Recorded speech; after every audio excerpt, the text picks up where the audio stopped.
আসসালামু আলাইকুম রহমতুল্লাহ। সবাই কেমন আছেন? আশা করি সবাই ভালো আছেন। সকলকে জুম্মা মোবারক। আজ শুক্রবার। আজকে আমার কবুতর লফটের পুরোটা পরিষ্কার করলাম, কবুতরগুলোকে খাবার দিলাম, বাড়িগুলো ধুয়ে দিলাম,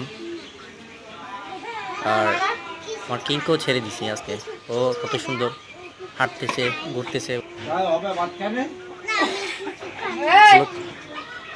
কত সুন্দরভাবে কবুতরগুলো খেলতেছে, হাঁটতেছে, চলতেছে।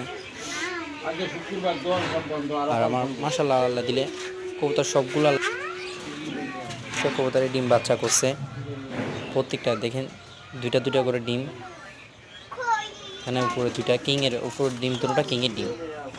এগুলো আমার কালো জোড়া কবুতরের ডিম, আর হোয়াইট জোড়ার ডিম মাশাআল্লাহ একটা ডিম দিছে, আরেকটা দিবে সামনে। মাশাআল্লাহ সবগুলো আল্লাহ দিলে সুস্থ সবল আছে। আর কবুতরের সবুজ পায়খানা করলে অথবা চুনা পায়খানা করলে কি করা যায় একটু আপনারা আমাকে কমেন্টে জানাবেন। আর কিছু মুরগির কালেকশনও করতেছি আল্লাহ দিলে। কিছু মুরগি আছে অলরেডি আমার কাছে, দোয়া করবেন যেন আমি আরও কিছু মুরগি নিতে পারি।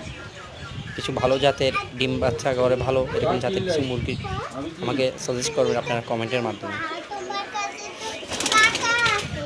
মাশাআল্লাহ দেখছেন কত সুস্থ সুন্দর, আল্লাহর দেয়া কত শ্রেষ্ঠ একটা নিয়ামত কবুতর। এটা আমাদের নবীজিও পছন্দ করতেন কবুতর পালতে। মানুষ সবচেয়ে বেশি যারা কবুতর পালে তারা বাজে আড্ডা, বাজে খারাপ নেশা থেকে বিরত থাকে।